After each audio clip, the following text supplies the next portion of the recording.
नमस्कार, आप सभी का स्वागत है जनता टीवी में। आपके साथ मैं हूं डॉक्टर सुयश शर्मा। मां के 9 दिन की शुरुआत कल से हो चुकी है और आज दूसरा दिन है। मां के स्वरूप के ब्रह्मचारिणी स्वरूप का आज दिन है और मां के स्वरूप की क्या महत्ता है, क्या नारद मुनि ने मां को प्रवचन दिए थे और साथ ही मां की पूजा में क्या करना चाहिए, कैसे करनी चाहिए, मां को भोग क्या लगाना चाहिए, कौन सा रंग मां को पसंद है, आपके इन तमाम सवालों के जवाब देने के लिए हमारे साथ आज एक बार फिर से स्टूडियो में मौजूद हैं ज्योतिषाचार्य साईं अमित जी। आपका बहुत बहुत स्वागत है पंडित जी जनता टीवी में। पंडित जी से हम सारी बातें करेंगे और आपके सारे सवालों के जवाब भी पंडित जी से लेंगे और साथ में ये भी जानेंगे कि मां की पूजा किस तरीके से करनी चाहिए। लेकिन इससे पहले पंडित जी हम बातों का सिलसिला शुरू करें, इससे पहले हम चाहेंगे कि एक बार दर्शकों के साथ साथ हम भी मां के भव्य दर्शन करें। नवरात्र के दूसरे दिन मां दुर्गा ब्रह्मचारिणी स्वरूप की आराधना की जाती है।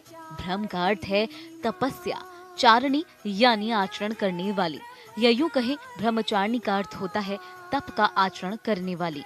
ये मां दुर्गा की 9 शक्तियों में से दूसरी शक्ति है। मां का ये स्वरूप पूर्ण ज्योतिर्मय अत्यंत भव्य है। इनके दाएं हाथ में जप की माला है और बाएं हाथ में कमंडल धारण है।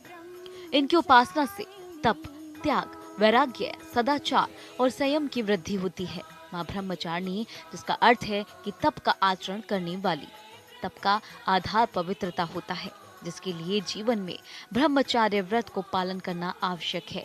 देवी के दाहिने हाथ में जो मन भाव का मंत्र अपनी अर्थात निरंतर परमात्मा शिव की स्मृति में रहने का प्रतीक है और इनके बाएं हाथ में कमंडल है, जो कि पहले स्वयं में परमात्मा शिव को ज्ञान को धारण कर पूरे संसार में दिव्य ज्ञान, दिव्य बुद्धि प्रदान करने की निशानी है।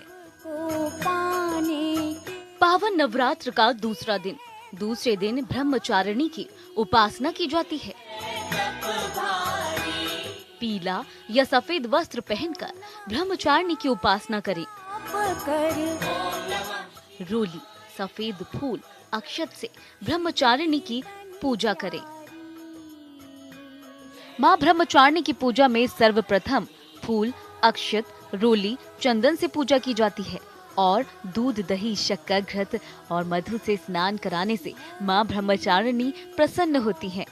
मां भगवती को नवरात्र के दूसरे दिन चीनी का भोग लगाना चाहिए।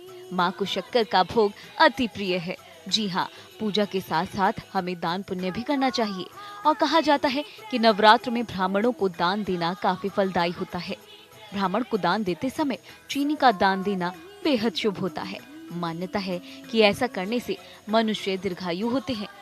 इनकी उपासना करने से मनुष्य में तप, त्याग, सदाचार आदि की वृद्धि होती है।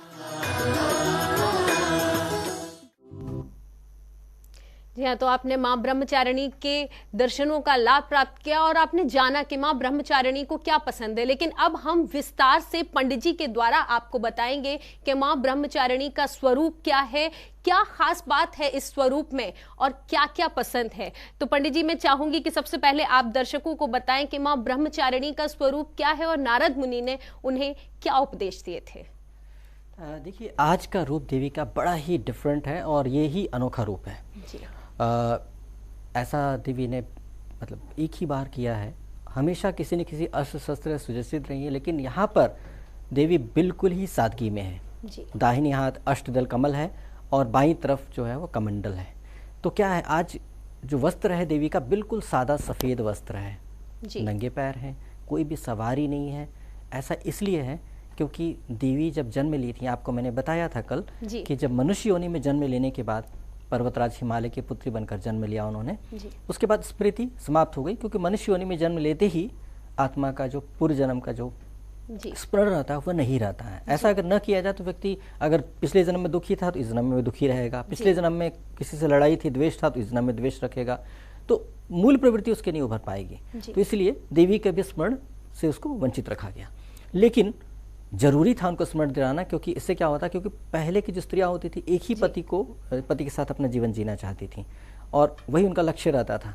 तो इसलिए क्या है कि इस जीवन में ऐसा ना हो कि किसी और के साथ विवाह हो जाए, उनका जो जो शिव जी के साथ जो संबंध था वो विच्छेद हो जाए।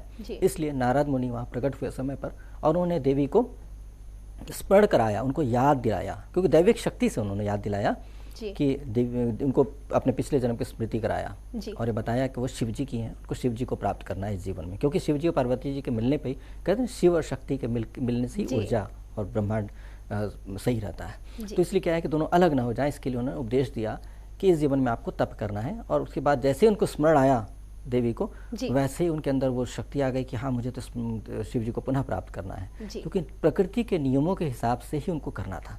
माना वो देवी हैं लेकिन धरती पे आई हैं तो प्रकृति के नियमों का पालन करना था।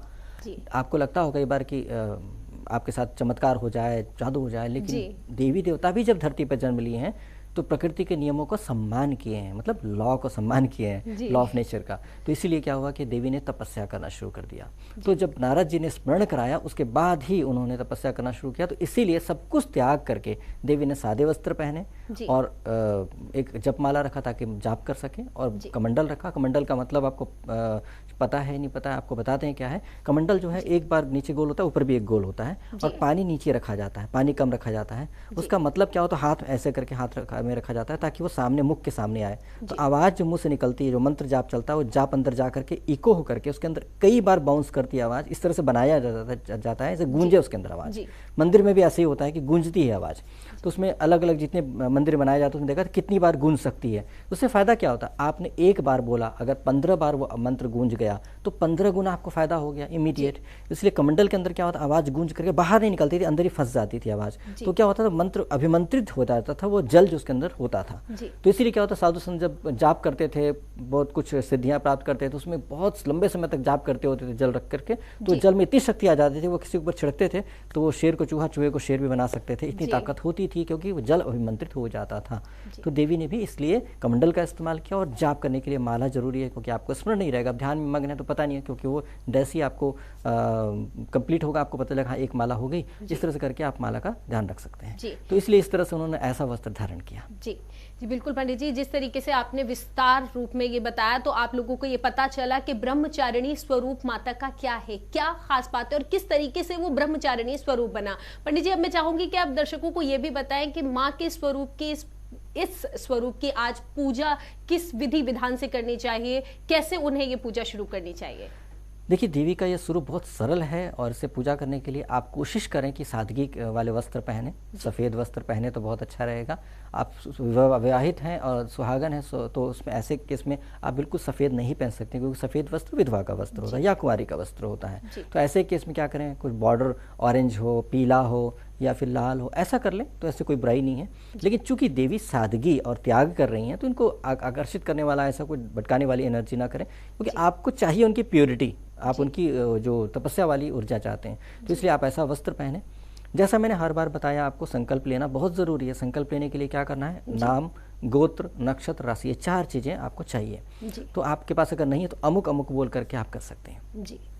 तो नाम, गोत्र, नक्षत्र, राशि बोल करके हाथ में जल लेना है, ऐसे करके दाहिना हाथ ऊपर रखना है, बाएं हाथ नीचे रखना है और जल लेकर के बोलना है कि मैं अपना नाम, नक्षत्र, राशि, गोत्र आज इतनी तारीख को इतने बजे देवी माँ की, माँ ब्रह्मचारिणी रूप की आराधना या पूजा करने, जो भी करने जा रहे हैं वो उसके लिए संकल्प लें और बोले हे परमात्मा कृपा करके सहयोग करें, जिससे ये मेरा ये पूजा या पाठ या जो भी जाप है, जो भी आप करेंगे वो सफल रहे और इसका फल मुझे तत्क्षण प्राप्त हो जाए। मतलब फल अभी प्राप्त हो जाए ना कि 10 साल के बाद। फल प्राप्त तो हो जाएगा, वो तो फल प्राप्त हो जाए, लेकिन फल अभी नहीं प्राप्त हुआ, 10 साल के बाद प्राप्त हुआ तो आपको तो लगेगा कोई फायदा नहीं हुआ पूजा करने से। लेकिन आप गलत थे यहाँ पर, तो इसलिए तत्क्षण प्राप्त हो जाए ऐसा जरूर बोलें।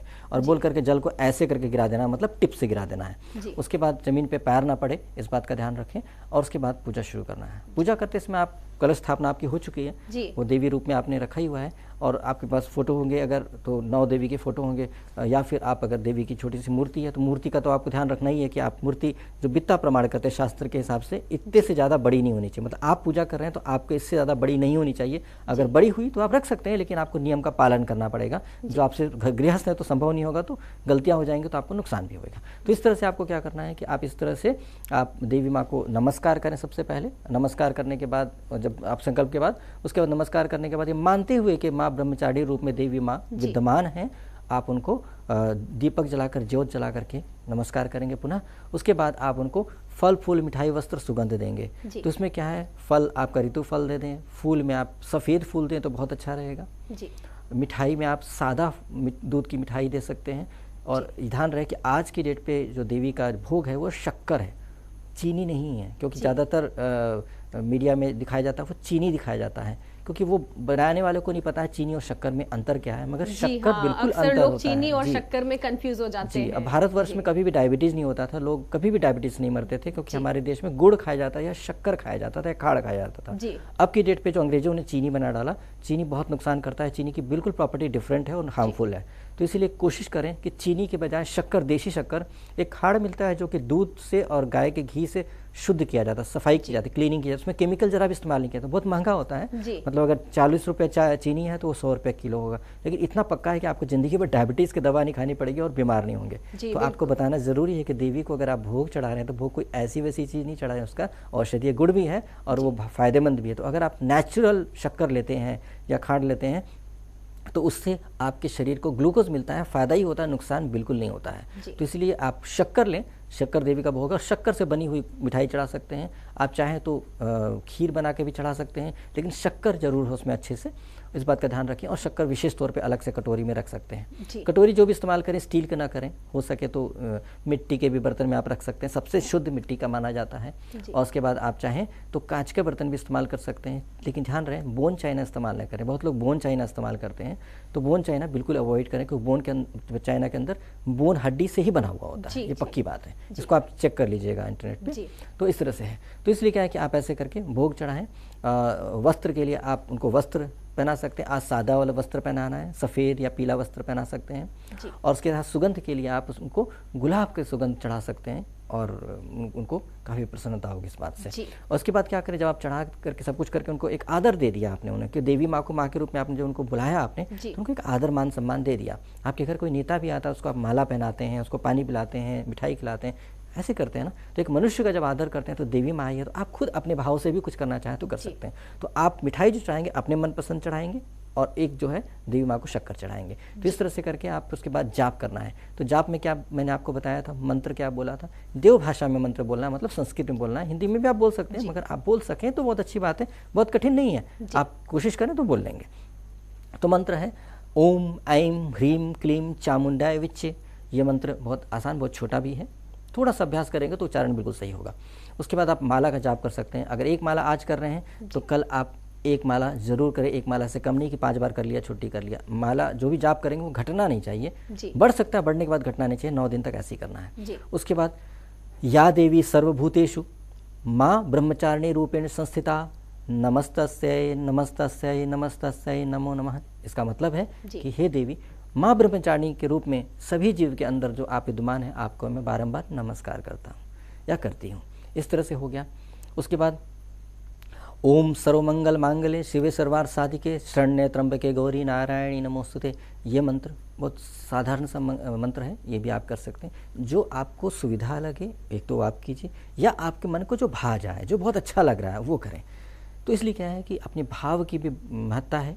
देवी माँ को आपका भाव चाहिए, क्योंकि आप अगर माँ के रूप में उनको पूज रहे हैं तो माँ है तो आप बच्चे की तरह पेश आइए। अगर आप देवी की तरह पूजेंगे, उनको माँ की तरह नहीं मानेंगे, आप शक्ति उपासना करेंगे तो आप शक्ति के साथ करेंगे, बहुत ज़्यादा वाइब्रेशन पे, बहुत ज़्यादा टेक्निकलिटीज़ पे, ये चीज़ चढ़ा रहे हैं ऐसे चढ़ाना चाहिए, ऐसे अंगुली का स्पर्श होना चाहिए, बहुत कुछ करना पड़ेगा। माला किस चीज़ की होनी चाहिए, आसन कैसा होना चाहिए, ये सब ध्यान रखना पड़ेगा। हाँ, आसन की बात अगर याद आई तो आपको ये बताना है कि आसन, कुश आसन पुरुषों के लिए चलेगा, बहुत अच्छा होता है, कुश आसन ही हो तो बढ़िया है, लेकिन स्त्रियों के लिए कुश आसन वर्जित है, इसलिए स्त्रियां सिर्फ उन्हीं आसन पे ही बैठें तो बढ़िया रहेगा। तो इस तरह से करके देवी की पूजा करें, मंत्र जाप करें। मंत्र जाप करने के बाद उनसे क्षमा जरूर मांग लें, क्योंकि आप मनुष्य हैं, मनुष्य गलती का पुतला है। अगर आप गलती किए ही नहीं होते तो धरती पे होते ही नहीं, आप मुक्त हो चुके होते। तो कुछ गलतियां होती हैं, कुछ पाप होते हैं, कुछ पुण्य होता है, इन सब चक्करों में ही इंसान जन्म लेता है। तो इसलिए क्षमा मांग लें, कहें कि हे देवी मुझे क्षमा करें, मुझे जैसा समझ में आया, जैसा मुझे पता लगा, जैसा मुझे बताया गया, जैसा मुझे सुविधा हुई, जैसा मेरे सामर्थ्य शक्ति थी, उसके हिसाब से मैंने पूजन किया है, कृपा करके मुझे क्षमा करें और मुझे आशीर्वाद दें और मेरे जीवन में मेरे अब तक के सारे जन्मों के पापों से मुझे मुक्त करें। ये जरूर हमेशा हर पूजा में जरूर कहा करें, क्योंकि आपके पाप अगर खत्म होंगे तो आपके जीवन में जितने ऑब्स्टिकल हैं, जितनी प्रॉब्लम्स हैं, जितनी मुसीबतें हैं, वो बहुत आसानी से समाप्त हो जाएंगी और आपका जीवन सरल हो जाएगा और आप अच्छे रास्ते पे चल भी पाएंगे, मतलब आपको मार्ग में भटकाव भी नहीं आएगा। तो इसीलिए बहुत ज़रूरी इस बात का ध्यान रखें तो बहुत अच्छा रहेगा। क्योंकि इस रूप में एक विशेष बात भी है कि देवी ने जब आपको मैंने बताया कि जब देवी जाप कर रही थी और नारद जी के बताने पर और ऐसे मार्ग पे तप के मार्ग पे लग गई, तो देवी ने पूरा ब्रह्मचर्य का पालन किया, सबसे पहली बात। दूसरी बात यह है कि देवी ने करीब 1000 वर्ष तक फल फूल खाए। उसके बाद जब देखा कि अभी कोई रिजल्ट नहीं आया तो उन्होंने और कठोर कर दिया तब, और 3000 वर्ष तक गिरे हुए पत्ते खाना शुरू किया। इसमें एक बहुत अच्छा मैसेज है, आप समझने की कोशिश कीजिएगा। बहुत लोग मजाक उड़ाते हैं हिंदू धर्म का, कहते हैं कि आप कोई भी चीज़ खाते हैं उसमें पाप तो है ही।